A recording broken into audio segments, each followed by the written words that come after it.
আমার বেশ কিছু স্টুডেন্টদের মনে বেশ কিছু প্রশ্ন রয়েছে। হয়তো অনেকেই জানো, হয়তো অনেকেই জানো না। তাদের প্রত্যেকের জন্য সেশনটি রয়েছে। অবশ্যই প্রত্যেকে মন দিয়ে শোনো। তোমাদের না জানা অনেক প্রশ্নের উত্তর কিন্তু বেরিয়ে আসবে এই সেশনের মধ্য দিয়ে। শুরুতে বলে রাখি, এসএসসি জিডির 2024-এর নিয়োগ যেটা চাইছো তোমরা আপকামিং ভ্যাকেন্সি, তা কিন্তু নয়। এটা যে গতবার এক্সাম হয়েছে যেখানে 26,000 সামথিং ভ্যাকেন্সি ছিল, সেখানে 20,000 ভ্যাকেন্সি আরও বেড়ে বলা হয়েছিল। যেমন বলা হয় না যে এটা বাড়তে পারে, এটা পরবর্তীতে বাড়তে পারে, সেরকম বেড়েছে, প্রায় 20,000 বেড়েছে। এখানে দারুণ খুশির খবর।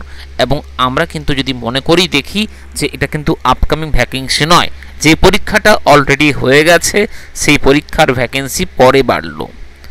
এর দ্বারা আমরা শিখলাম কি, যে পরীক্ষাগুলো কিন্তু বসতে হবে, সিট কম হোক বা বেশি হোক, কারণ পরে ভ্যাকেন্সি বাড়তেই পারে।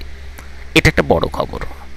এরকম সুযোগ আবার কবে আসবে তা আমি অবশ্যই প্রত্যেককে বলে দেবো। প্রত্যেককে এর জন্য বলছি, চ্যানেলটিকে সাবস্ক্রাইব করে রাখো। যখনই তোমাদের নিয়োগের বিজ্ঞপ্তি আসবে, আমরা আশা করছি 1-2 মাসের মধ্যে নিয়োগের নতুন বিজ্ঞপ্তি আসতে চলেছে। এবং যারা পরীক্ষা দিয়েছিলে আগের, তাদের এক্সামের রেজাল্ট কিন্তু এই মাসের লাস্ট অবধি প্রকাশ করে দেওয়ার কথা রয়েছে। এসএসসি জিডি এক্সাম কাদের নিয়ে হয়, এটা কি এক্সাম? এটা একটি মাধ্যমিক পাস লেভেলের এক্সাম, যেখানে সিলেকশন প্রসেস কিছু রয়েছে। যেমন ধরো 21-এ ভ্যাকেন্সি ছিল 25,000, 22-এ ভ্যাকেন্সি ছিল 50,000 এবং 23-24-এ ভ্যাকেন্সি রয়েছে 46,000 বেড়ে হলো। একটা সিবিটি টেস্ট এক্সাম হয়, দেন এখান থেকে ফিজিক্যাল এফিসিয়েন্সি এবং ফিজিক্যাল মেজারমেন্ট হয়। এরপর মেডিকেল টেস্ট হয় এবং ডকুমেন্ট ভেরিফিকেশন করে চাকরির নিয়োগপত্র হাতে দেওয়া হয়। মানে এটা বুঝতে পারা যাচ্ছে ভাইটাল রোল কিন্তু প্লে করে কম্পিউটার বেসড টেস্ট। কি রয়েছে টেস্টে?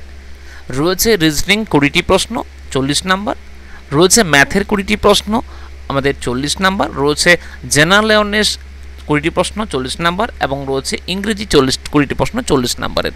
মানে টোটাল 80টি কোশ্চেন এবং নাম্বার হচ্ছে 160। এর উপর মেরিট করে কিন্তু সিলেকশন হয়। অতএব প্রত্যেককে বলবো, যারা এবার দাওনি, যারা আগেরবার ফর্ম ফিল আপ করোনি, পরীক্ষা দাওনি, তারা এবার কিন্তু রেডি হয়ে থাকো, ভ্যাকেন্সি আসতে চলেছে। হ্যাঁ, অবশ্যই ভ্যাকেন্সির বয়স কত বা এজ লিমিট কত, 18 to 23 এজ লিমিট এই পরীক্ষার জন্য রয়েছে। ওকে, এই পরীক্ষার ভ্যাকেন্সি দেখো বেড়ে এবার এটা হয়েছে। তাই প্রত্যেককে বলবো চ্যানেলটিকে সাবস্ক্রাইব করে রাখো। যদি কোনো আপডেট আসে আমি প্রত্যেককে শেয়ার করে দেবো। আর আমি এটুকুই বলছি যে পরীক্ষা না দেওয়ার কোনো কারণ নেই। পরীক্ষাগুলো অবশ্যই যদি ক্রাইটেরিয়া সব কিছু ম্যাচ করে ফর্ম ফিল আপগুলো করো, এবং এরকম হয়তো আগামীতে তোমাদের ক্ষেত্রেও প্রচুর ভ্যাকেন্সি আসতে চলেছে, এমনটাই আশা করা যায়। চলো, দেখা হচ্ছে নেক্সট সেশনে। ভালো থেকো প্রত্যেকে, সুস্থ থেকো প্রত্যেকে।